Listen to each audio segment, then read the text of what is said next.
Next gen PCS आपके सपनों को साकार करने में हमारा साथ हर पल। हेलो एवरीवन, स्वागत है आप सभी लोगों का आपके अपने YouTube channel next gen PCS पर। दोस्तों, आज हम आर्टिकल 21 और आर्टिकल 22 को कवर करेंगे, जो कि फंडामेंटल राइट के चैप्टर से रिलेटेड है। इसके पहले के आर्टिकल को हम पिछली वीडियोस में कवर कर चुके हैं। आप वहां से देख सकते हैं उन सभी वीडियोस को और समझ सकते हैं।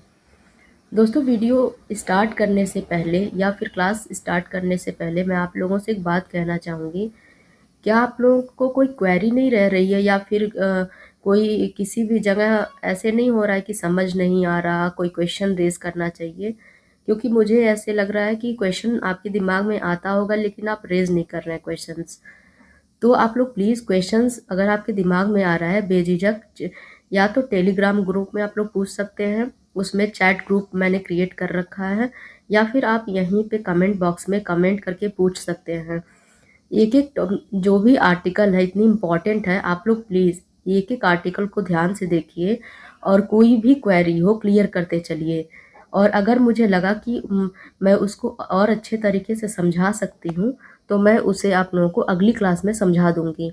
लेकिन क्लियर होना चाहिए, क्योंकि एग्ज़ाम में ये फंडामेंटल राइट चैप्टर बहुत ही इम्पोर्टेंस रखता है। ठीक है, तो प्लीज़ आप इसको लाइटली मत लीजिए, इसको ध्यान दीजिए इस चैप्टर को। और जहाँ कहीं समझ में नहीं आए तो आप कमेंट करके पूछ सकते हैं, या फिर टेलीग्राम ग्रुप में पूछ सकते हैं आप। ठीक है, आपके जो प्रश्न होंगे उसकी उत्तर देने के लिए पूरी हम कोशिश करेंगे।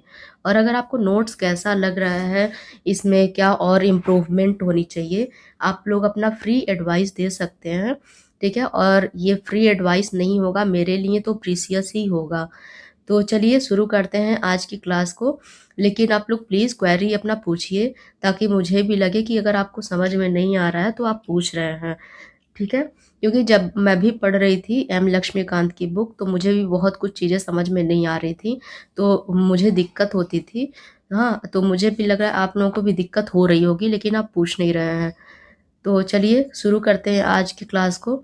आज का हम जो पहला आर्टिकल देखेंगे वो है आर्टिकल 21 के बारे में। ये मोस्ट इम्पॉर्टेंट आर्टिकल है हमारे कॉन्स्टिट्यूशन का, हमारे हमारी जो लाइफ है उससे रिलेटेड, हमारे भारतीय समाज में और हमारे एग्जाम के पर्पज से इम्पॉर्टेंट है ही ये।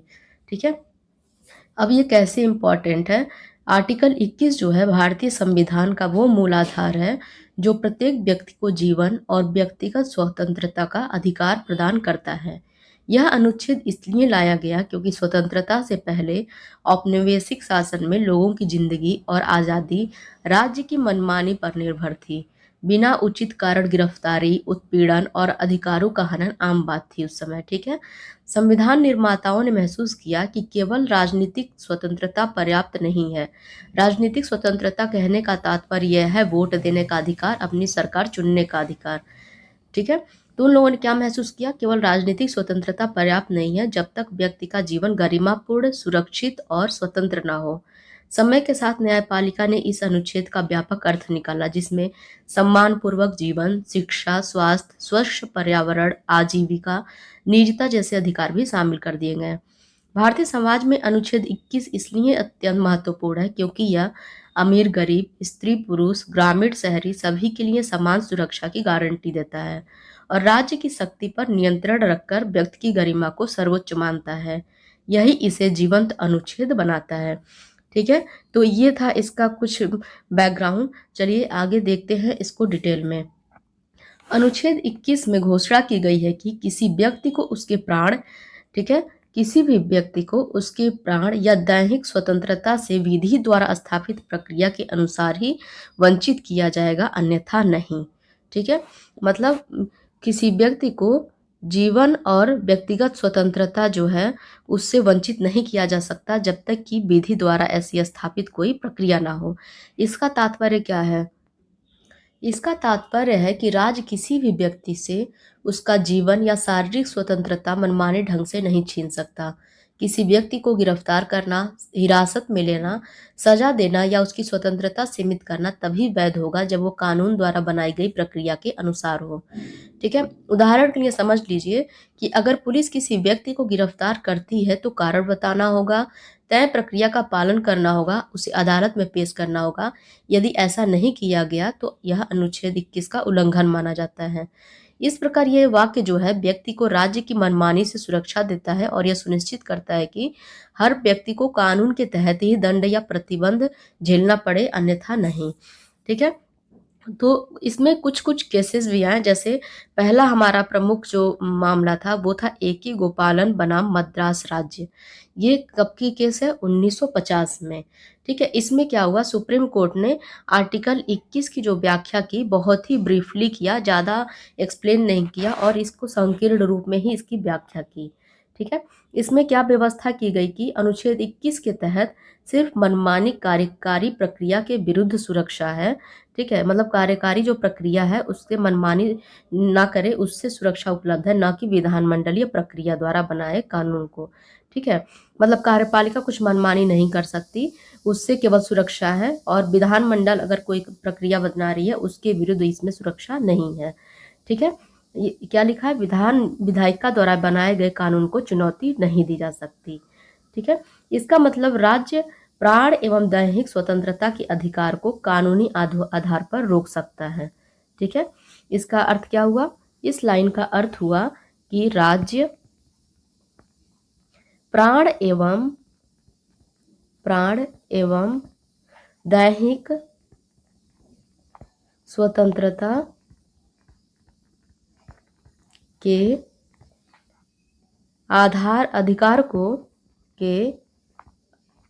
के अधिकार को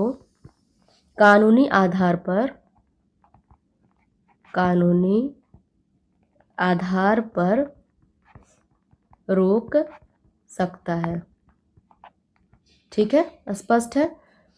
ऐसा इसलिए है क्योंकि अनुच्छेद 21 की अभिव्यक्ति विधि द्वारा स्थापित प्रक्रिया, ठीक है, विधि द्वारा स्थापित प्रक्रिया, ये कीवर्ड है, आप लोग इसको याद रखिएगा। विधि द्वारा स्थापित प्रक्रिया जो कि भारत की अवधारणा में शामिल है, यह अमेरिका की विधि की विधिवत प्रक्रिया से भिन्न है। ठीक है। अमेरिका की विधि की विधिवत प्रक्रिया से भिन्न है। अब इन दोनों का मतलब क्या है, विधि द्वारा स्थापित प्रक्रिया और विधि की विधिवत प्रक्रिया। विधि द्वारा स्थापित प्रक्रिया का अर्थ है, इसको मैं यहाँ से इरेज कर देती हूँ, आप लोग अपने नोटबुक में इसको ऐड कर लीजिएगा। विधि द्वारा स्थापित प्रक्रिया, इसका तात्पर्य है जो कानून में लिखा है उसी प्रक्रिया का पालन होगा, उसी प्रक्रिया का पालन होगा। यहाँ यह नहीं देखा जाता कि कानून न्यायपूर्ण है या नहीं। संसद जो है सर्वोच्च मानी जाती है, न्यायपालिका की भूमिका इसमें सीमित होती है। भारतीय संविधान के अनुच्छेद 21 में यही मूल रूप से व्यवस्था की गई है। ठीक है। अब उदाहरण के लिए मान लीजिए, अगर कानून कहता है कि किसी व्यक्ति को बिना सुनवाई के गिरफ्तार किया जा सकता है और वैसी प्रक्रिया अपनाई गई तो यह वैध मानी जाएगी। ठीक है। अब आता है शब्द विधि की विधिवत प्रक्रिया। विधि की विधिवत प्रक्रिया, इसका अर्थ होता है कानून के साथ साथ प्रक्रिया का न्यायपूर्ण, तर्कसंगत और उचित होना भी जरूरी है। ठीक है। क्या चीज कहता है, कानून के साथ साथ प्रक्रिया का न्यायपूर्ण, तर्कसंगत और उचित होना भी जरूरी है। यह कहने का तात्पर्य है कि मनमाना या अन्यायपूर्ण कानून अमान्य हो सकता है। न्यायपालिका की भूमिका इसमें बहुत ही सशक्त होती है, व्यक्ति के अधिकारों की अधिक सुरक्षा होती है, और यह व्यवस्था जो है अमेरिकी संविधान में है, ये मैंने आपको बता दिया। उदाहरण के लिए मान लीजिए, यदि कोई कानून बिना सुनवाई जेल भेजने की अनुमति देता है तो उसे अन्यायपूर्ण कहकर रद्द भी किया जा सकता है। ठीक है। समझ में आ गया ये आप लोगों को। इस तरह जो है कानून की वैधता एवं उसकी व्यवस्था पर अकारण अन्यायपूर्ण आधार पर प्रश्न नहीं उठाया जा सकता, ये भारतीय परिप्रेक्ष्य में। ठीक है। उच्चतम न्यायालय ने व्यवस्था दी है कि, एक मिनट, क्या व्यवस्था दिया उच्चतम न्यायालय ने कि व्यक्तिगत स्वतंत्रता का मतलब सिर्फ एक व्यक्ति की शारीरिक एवं निजी स्वतंत्रता से है। ठीक है, सुप्रीम कोर्ट ने क्या कहा है ए के गोपालन केस में कि व्यक्तिगत स्वतंत्रता, एक व्यक्ति की जो स्वतंत्रता है, एक व्यक्ति की स्वतंत्रता शारीरिक एवं निजी स्वतंत्रता से है। ठीक है, शारीरिक प्लस निजी स्वतंत्रता से संबंधित है। लेकिन मेनका मामले जो कि 1978 में ये मामला आया, उसमें क्या हुआ, उच्चतम न्यायालय ने अनुच्छेद 21 के तहत गोपालन मामले में जो अपना फैसला दिया था उसको पलट दिया। अतः न्यायालय ने व्यवस्था दी कि प्राण और दैहिक जो स्वतंत्रता है, ठीक है, उसको उचित एवं न्यायपूर्ण मामले के आधार पर रोका जा सकता है। ठीक है, इसके प्रभाव में अनुच्छेद 21 के तहत सुरक्षा केवल मनमानी कार्यकारी क्रिया पर ही उपलब्ध नहीं बल्कि विधानमंडलीय क्रिया के विरुद्ध भी उपलब्ध है। मैं पहले भी बता दी कि यहाँ पे क्या है कि इसमें एक गोपालन में क्या कहा कि केवल कार्यपालिका के मनमानी जो कार्य होते हैं उससे सुरक्षा है, न कि विधायिका द्वारा बनाए गए कानून से। अब मेनका मामले में इसने क्या कह दिया कि केवल कार्यपालिका की मनमानी नहीं, केवल कार्यपालिका की मनमानी से सुरक्षा नहीं है बल्कि विधानमंडल कौन सा कानून बना रहा है उससे भी सुरक्षा इसको मिलेगी, विधानमंडलीय प्रक्रिया से भी सुरक्षा दी जाएगी। ठीक है, न्यायालय ने प्राण की स्वतंत्रता की व्याख्या करते हुए कहा, इसके विस्तार का आशय है कि एक व्यक्ति की प्राण स्वतंत्रता में अधिकारों के कई प्रकार हैं। इसमें प्राण के अधिकार को शारीरिक बंधनों में नहीं बांधा गया बल्कि इसमें मानवीय सम्मान और इससे जुड़े अन्य पहलुओं को भी इसमें शामिल किया गया। ठीक है, अब आर्टिकल 21 जो है उच्चतम न्यायालय ने मेनका मामले में अपने फैसले को दोबारा स्थापित किया और इसमें अनुच्छेद 21 के भाग के रूप में निम्नलिखित अधिकारों की घोषणा की। ठीक है, मेनका मामले में इसने सुप्रीम कोर्ट ने अब कुछ अधिकारों को बता रहा है जो आर्टिकल 21 के तहत आएंगे।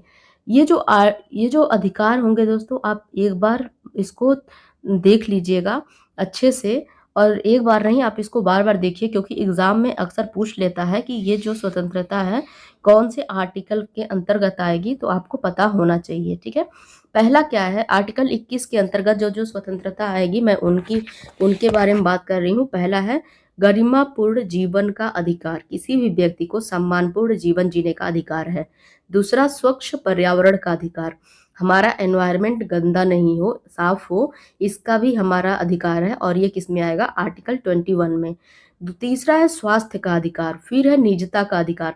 निजता का अधिकार तो बहुत चर्चा में रहता है कि ये कौन से आर्टिकल के अंतर्गत आएगा, तो ये आर्टिकल 21। ठीक है, स्वास्थ्य भी हमारे शारीरिक से जुड़ा है तो इसलिए ये आर्टिकल 21 में आ जाएगा। ठीक है, आगे देखते हैं। आगे है आश्रय का अधिकार। ठीक है, आश्रय का अधिकार। फिर है 14 वर्ष की उम्र तक निःशुल्क शिक्षा। ठीक है, ये उम्र आप लोग ध्यान दीजिएगा क्योंकि आगे कंफ्यूजन हो सकता है जब हम डीपीएसपी पढ़ेंगे, क्योंकि उसका जो आर्टिकल 45 है, आर्टिकल 45 उसमें भी निःशुल्क शिक्षा की बात की गई है लेकिन उम्र का अंतर हो जाता है। फिर हमारे मौलिक कर्तव्य में भी निःशुल्क शिक्षा की बात की गई है, फिर आरटीई में भी की गई है। तो आप लोग ध्यान दीजिएगा बिल्कुल कि अगर आर्टिकल 21 पूछ ले कि इसमें किस उम्र तक के बच्चों के लिए निःशुल्क शिक्षा की बात की गई है तो वो कौन सी उम्र है, वो है 14 वर्ष। ठीक है, यह है 14 वर्ष। और निःशुल्क शिक्षा का अधिकार कौन से मतलब मौलिक कर्तव्य में आता है, तो वो है आर्टिकल 14। ठीक है, डीपीएसपी करेंगे हम तब हम आर्टिकल 45 को कवर करेंगे। अगला है निःशुल्क कानूनी सहायता। ठीक है, कानूनी सहायता कहने का तात्पर्य यह है कि कोई गरीब व्यक्ति है जो शुल्क देकर अपना केस नहीं लड़ सकता, उसके लिए सरकार प्रोवाइड करवाएगी लॉयर, वो भी बिना शुल्क के, तो उसको क्या बोलते हैं, निःशुल्क कानूनी सहायता। फिर अकेले कारावास में बंद होने के विरुद्ध अधिकार। किसी भी व्यक्ति को अगर जो कारावास में बंद है वो नहीं चाहता लोगों के साथ बंद होना, या फिर अकेले में रहना चाहता है या फिर अकेले नहीं रहना चाहता है, उसका भी अधिकार है कि वो ऐसा डिसीजन ले। उसके बाद है त्वरित सुनवाई का अधिकार। फिर है हथकड़ी लगाने के विरुद्ध अधिकार, मतलब किसी व्यक्ति को हथकड़ी अगर आप लगा रहे हैं और वो अगर ऐसा नहीं चाहता तो आप उसको हथकड़ी नहीं लगा सकते। फिर है अमानवीय व्यवहार के विरुद्ध अधिकार। ये जितने भी अधिकार को मैं बता रही हूँ, इन सबको मेनका गांधी मामले में सुप्रीम कोर्ट ने डिस्क्राइब किया था। फिर है देर से फांसी के विरुद्ध अधिकार, ये भी हमारे आर्टिकल 21 में आता है। विदेश यात्रा का अधिकार, बंधुआ मजदूरी के विरुद्ध अधिकार, हिरासत में शोषण के विरुद्ध अधिकार, आपातकालीन चिकित्सा सुविधा का अधिकार, सरकारी अस्पतालों में समय पर उचित इलाज का अधिकार, राज्य के बाहर न जाने का अधिकार, निष्पक्ष सुनवाई का अधिकार, कैदी के लिए जीवन की आवश्यकता का अधिकार, महिलाओं के साथ आदर और सम्मानजनक व्यवहार का अधिकार, सार्वजनिक फांसी के विरुद्ध अधिकार, पहाड़ी क्षेत्रों में मार्ग का अधिकार, जो लोग पहाड़ी क्षेत्रों में होते हैं उनके लिए मार्ग उनके लिए उपलब्ध करवाया जाए, उसका भी अधिकार जो है आर्टिकल 21 में आता है। फिर आता है सूचना का अधिकार। सूचना का अधिकार भी काफी इंपॉर्टेंट है और ये हमारे आर्टिकल 21 में आता है, ठीक है।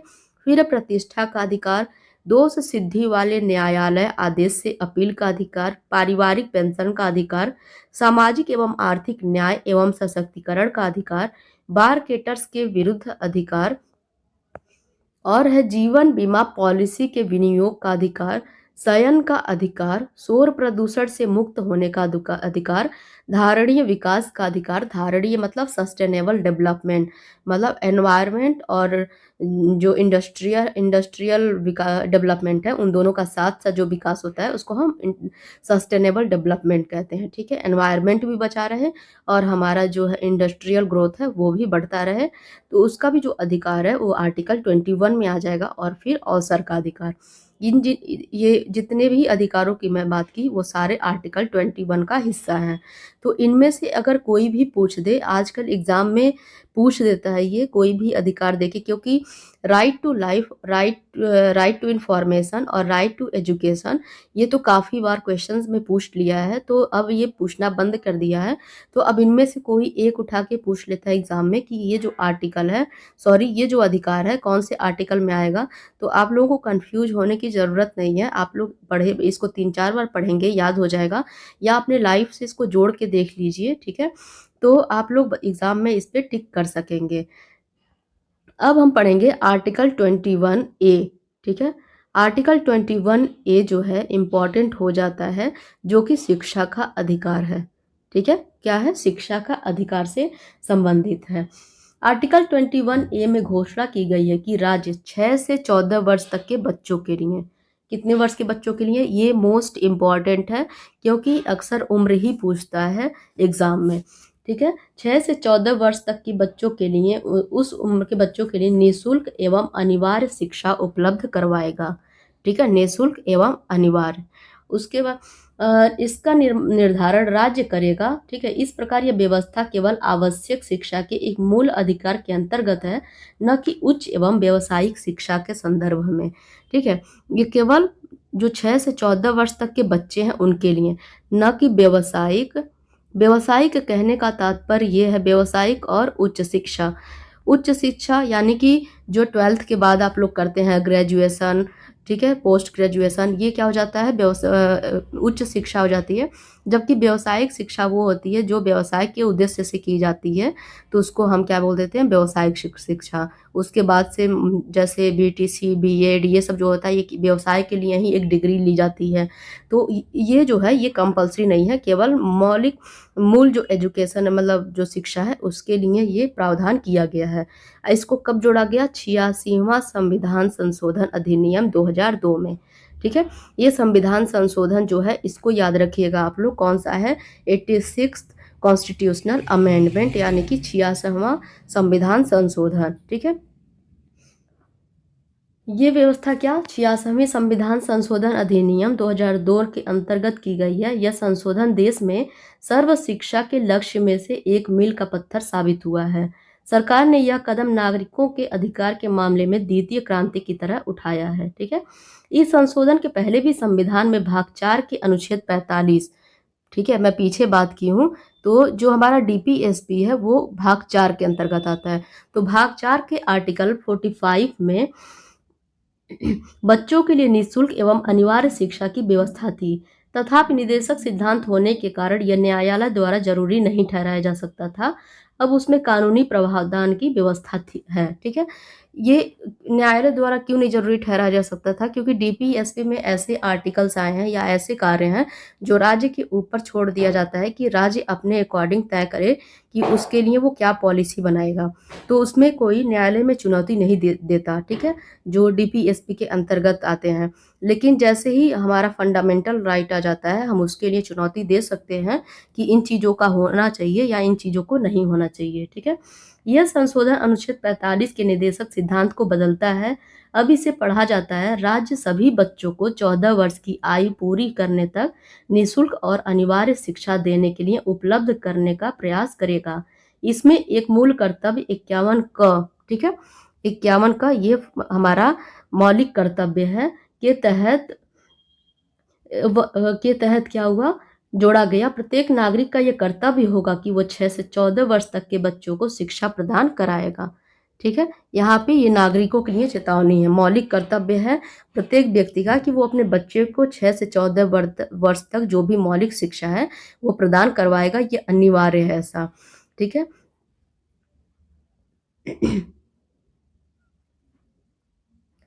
अब क्या हुआ, 1993 में उच्चतम न्यायालय ने अनुच्छेद 21 के अंतर्गत स्वयं जीवन के अधिकार में प्राथमिक शिक्षा को मूल अधिकार के रूप में शामिल कर लिया, ठीक है। 1993 में सुप्रीम कोर्ट ने ऐसा कहा कि अनुच्छेद 21 का ही भाग है शिक्षा का अधिकार, ठीक है। इसमें व्यवस्था की गई कि भारत के किसी भी बच्चे को 14 वर्ष की आयु तक निःशुल्क शिक्षा प्रदान की जाए। इसके उपरांत उसकी शिक्षा का अधिकार आर्थिक क्षमता की सीमा एवं राज्य के विकास का विषय है, कि इसके बाद जो शिक्षा होगी कि उसकी फैमिली कैसी है, पढ़ा सकती है आगे या नहीं पढ़ा सकती है, या राज्य उन बच्चों को कैसे आगे बढ़ाना चाहता है, वो अपना विकास कैसे करना चाहता है, ये उनके ऊपर छोड़ दिया जाता है। इस फैसले में न्यायालय ने अपने पूर्व फैसले जो कि 1992 में दिया था को बदल दिया। उसमें क्या घोषणा किया गया था कि शिक्षा का अधिकार किसी भी स्तर पर है, ठीक है। 1992 में सुप्रीम कोर्ट ने क्या कहा था कि शिक्षा का अधिकार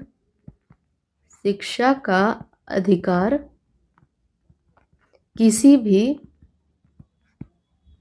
स्तर पर है। इसमें डिफाइन नहीं किया कि ये कौन सी उम्र होनी चाहिए या मूल शिक्षा होनी चाहिए, हायर, व्यावसायिक, ऐसा इसने कुछ भी इसमें डिस्क्राइब नहीं किया। लेकिन 1993 में इसने यह क्लियर कर दिया कि जो 6 से 14 वर्ष तक के बच्चे हैं, इनकी जो शिक्षा है ये सभी लोगों के लिए अनिवार्य है कि मतलब वो अपने बच्चों को पढ़ाएंगे, और इसको जो है आर्टिकल 21 के तहत इसको शामिल कर लिया गया, ठीक है। अब एक चीज़ ध्यान देने योग्य है कि आर्टिकल 45 में कोई उम्र की बात नहीं की गई है कि किस उम्र तक के बच्चों के लिए शिक्षा की जाए, ठीक है। लेकिन इसको जब हम फंडामेंटल राइट में पढ़ेंगे तो इसमें जो उम्र है उसको डिफाइन कर दिया गया।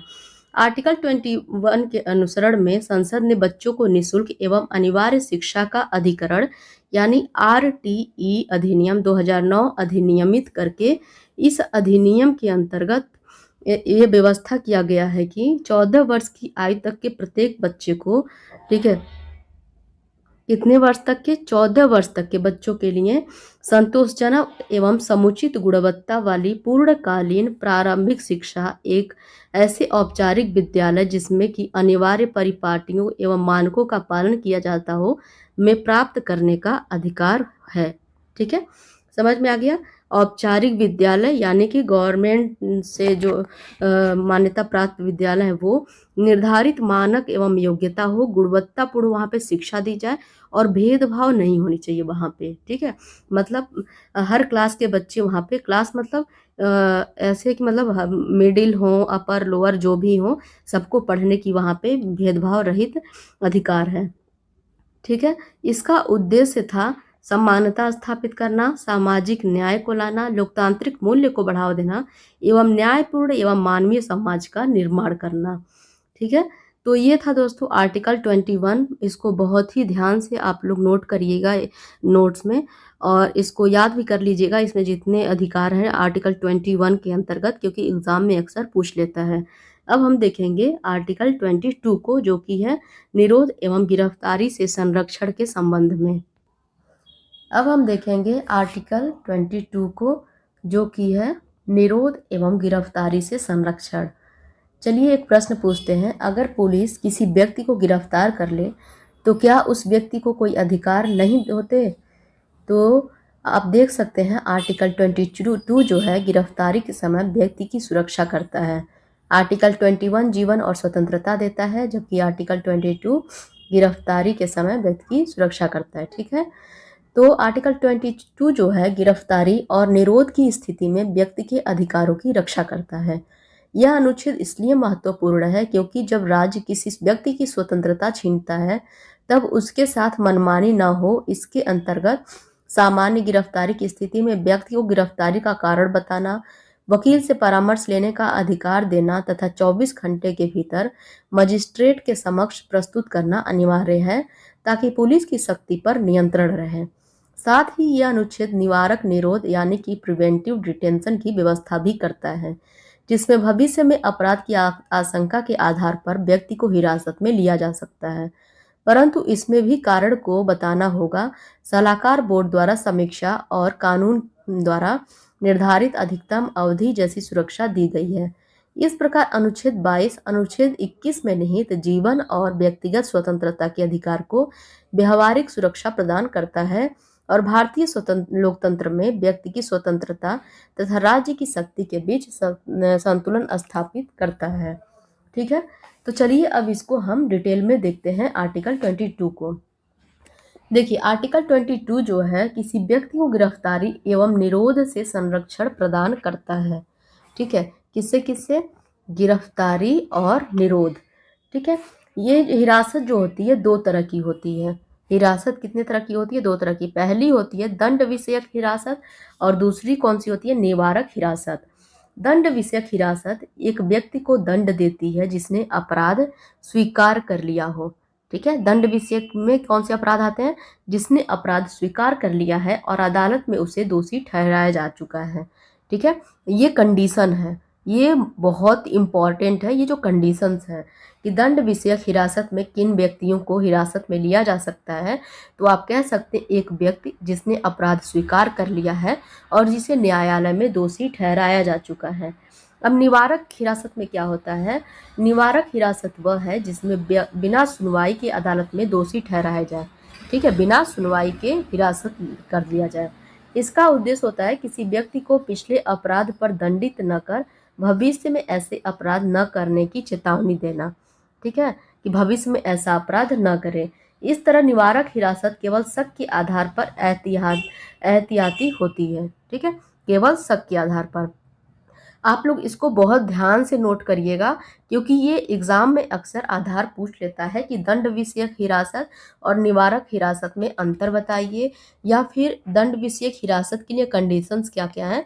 तो आपको पता है कंडीशंस कि अपराध वो व्यक्ति स्वीकार कर लिया हो और न्यायालय द्वारा उसे दोषी ठहराया जा चुका हो। और दूसरा क्या हो, जो निवारक हिरासत है इसमें सुनवाई नहीं की जाती, सीधे व्यक्ति को हिरासत में ले लिया जाता है। और इसका उद्देश्य होता है कि अगर पीछे कभी वो काम किया था वो इंसान, लेकिन भविष्य में ऐसा अपराध ना करे, तो उससे बचाने के लिए किया जाता है, केवल शक के आधार पर। शक कहने का तात्पर्य यह है कि अगर हमारे प्रशासन को ये लगे कि कोई व्यक्ति ऐसा कार्य कर सकता है तो उसको क्या हिरासत में ले लेगा। ठीक है, अब अनुच्छेद 22 के दो भाग हैं। पहला भाग जो है साधारण कानून से संबंधित है।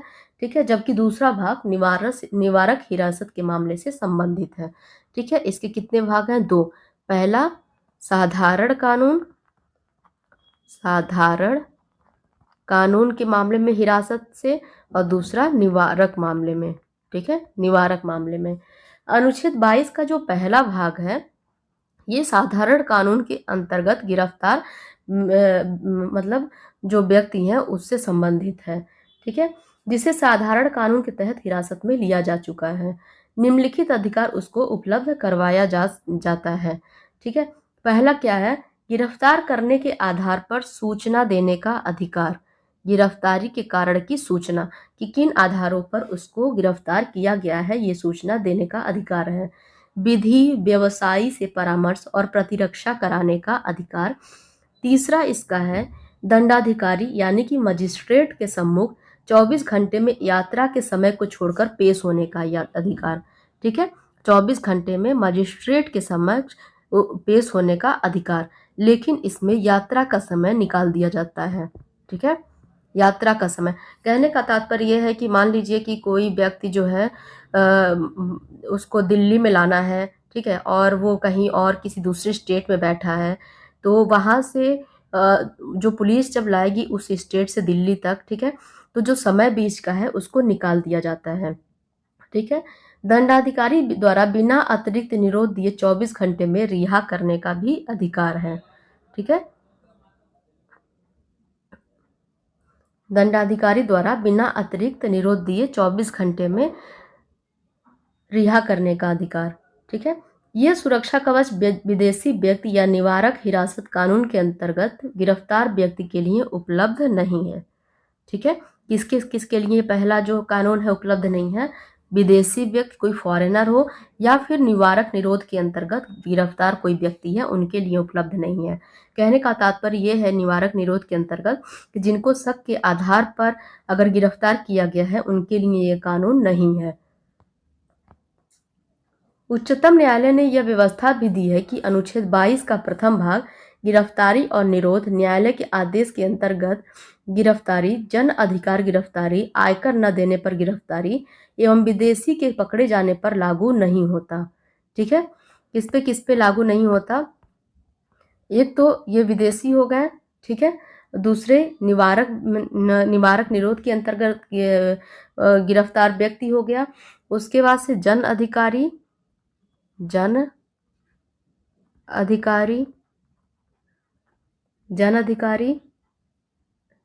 आयकर न देने पर गिरफ्तारी, आयकर न देने पर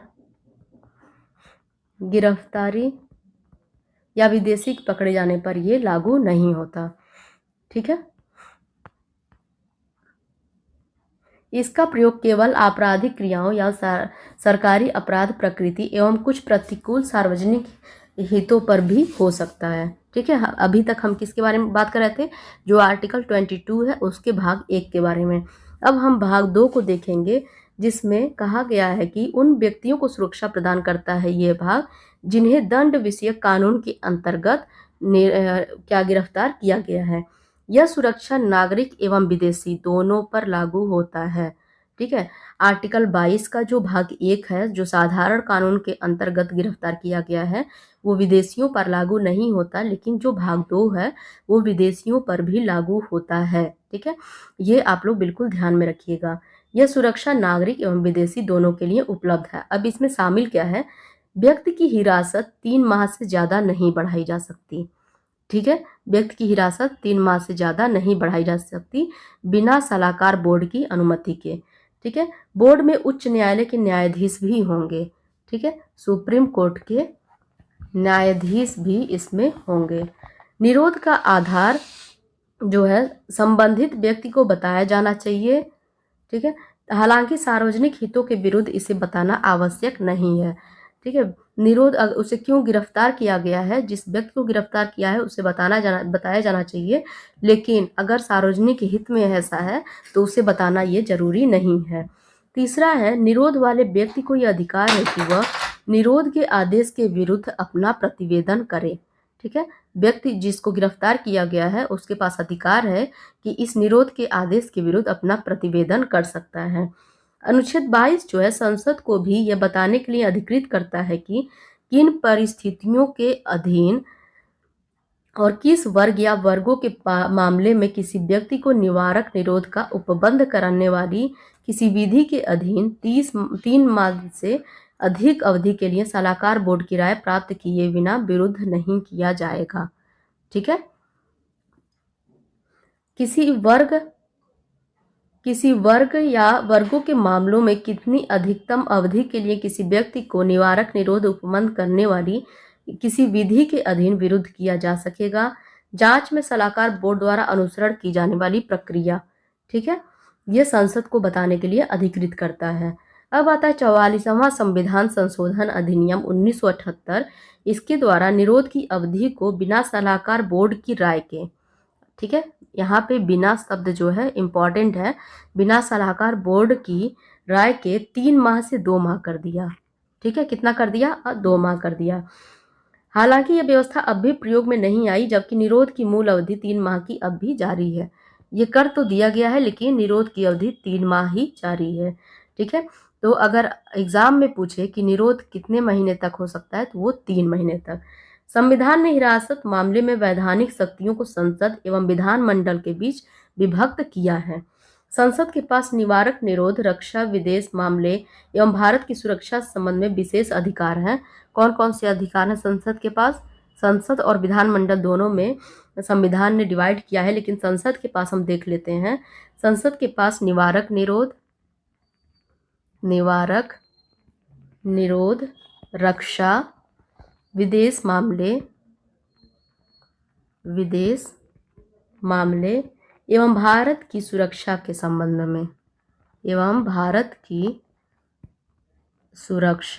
संबंध में, कौन बनाएगा नियम? संसद बनाएगा। संसद एवं विधानमंडल दोनों को आवश्यक वस्तुओं की आपूर्ति सुनिश्चित करने, सार्वजनिक व्यवस्था बनाए रखने एवं राज्य की सुरक्षा मामले आदि पर हिरासत संबंधी कानून बनाने का अधिकार है। अब किसकी बात कर रहा है? संसद प्लस विधानमंडल। ठीक है, यानी स्टेट लेजिस्लेचर, विधानमंडल, ये दोनों किस पे कानून बना सकते हैं? निवारक, निरोध से संबंधित आवश्यक वस्तुओं की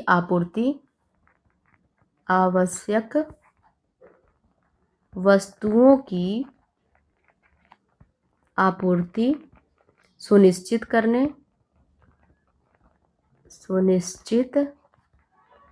सार्वजनिक व्यवस्था बनाए रखने। मैं इसको इरेज कर देती हूँ, आप लोग नोट कर लीजिएगा। सार्वजनिक व्यवस्था बनाए रखने एवं राज्य की सुरक्षा। ठीक है, इस पे संसद और विधानमंडल दोनों कानून बना सकते हैं। निवारक, निरोध कानून जिन्हें संसद द्वारा बनाया गया है वो कौन कौन से हैं? उनमें से है निवारक निरोध अधिनियम 1950, जिसे 1969 में समाप्त कर दिया गया। ये जितने कानून हैं ये संसद ने बनाया है। दूसरा है आंतरिक सुरक्षा अधिनियम यानी मीसा, इसको 1971 में बनाया गया और 1978 में समाप्त कर दिया गया। उसके बाद है कोफे पोसा, जो कि 1974 में बनाया गया। राष्ट्रीय सुरक्षा अधिनियम 1980 में बनाया गया संसद द्वारा। उसके बाद से है आवश्यक वस्तु प्रदाय अधिनियम, जो कि 1980 में बनाया गया। टाडा यानी कि TADA 1985 में बनाया गया और 1995 में इसे समाप्त कर दिया गया।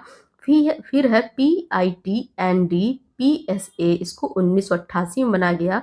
फिर है POTA, जिसको 2002 में बनाया गया और 2004 में निरस्त कर दिया गया। और उसके बाद से है UAPA, जिसको 1967 यानी 1967 में बनाया गया और इसमें संशोधन समय समय पर किया गया, जिसमें से पहला संशोधन 2004 में, फिर 2008 में, उसके बाद 2012 और 2019 में इसमें संशोधन किया गया। ठीक है, अब कुछ और भी हैं कानून, मतलब निवारक निरोध अधिनियम जिसको बनाया गया है, लेकिन और सभी उसको डिस्कस हम नहीं करेंगे। ठीक है, इतना इसमें से कुछ जो थोड़े बहुत ज़रूरी हैं उसका हम लास्ट में अगर आप बोलेंगे तो उसका ये डिटेल में बता देंगे, जैसे UAPA, पोटा, इन सभी के बारे में, टाडा के बारे में। ठीक है, लेकिन इतना डिटेल में जाने की ज़रूरत नहीं है, बस अभी आप लोग यही याद रखिए। अब अगर इसकी हिस्टोरिकल बैकग्राउंड देखें तो ब्रिटिश काल में भी निवारक निरोध की व्यवस्था नहीं थी। ठीक है, सॉरी, उस समय भी निवारक निरोध की व्यवस्था थी। बंगाल, जैसे कि बंगाल राज्य केंद्रीय विधेयक अधिनियम 1818, भारत रक्षा अधिनियम 1939। ठीक है, लेकिन यह दुर्भाग्यपूर्ण है कि विश्व में कोई भी ऐसा लोकतांत्रिक देश नहीं है जहां भारत के समान संविधान के अंतरिम भाग में आंतरिक निरोध एवं निवारण संबंधी कानून की पूरी व्यवस्थाएं हों। अमेरिका में तो है ही नहीं। ब्रिटेन में इन्हें तब दोबारा रखा गया जब प्रथम एवं द्वितीय विश्व युद्ध का समय था। भारत में भी ब्रिटिश शासनकाल के समय ये व्यवस्था थी। तो ये कौन कौन सी थी मैं बता दी। बंगाल राज्य केंद्रीय विधेयक 1818 और भारत रक्षा अधिनियम 1939। तो ये रहा आर्टिकल 21 और 22। ठीक है, अब इसके बाद हम करेंगे आर्टिकल 23 और 24 को, जो कि है शोषण के विरुद्ध अधिकार और शोषण के विरुद्ध अधिकार से संबंधित है। ठीक है, 23 और 24। तो हमारा ये राइट टू फ्रीडम वाला पोर्शन जो है वो समाप्त हो गया। आप लोग प्लीज़ नोट्स बनाते चलिएगा। ठीक है, मैं पहले भी इसके पहले वीडियो में बोल दी हूँ कि जिसका भी नोट्स हमें पसंद आएगा हम उसे गिफ्ट सरप्राइज गिफ्ट देंगे, और वो गिफ्ट क्या होगी उसकी अनाउंसमेंट हम अभी नहीं करेंगे। ठीक है, तो फिर मिलते हैं अगली क्लास में, तब तक के लिए नमस्कार।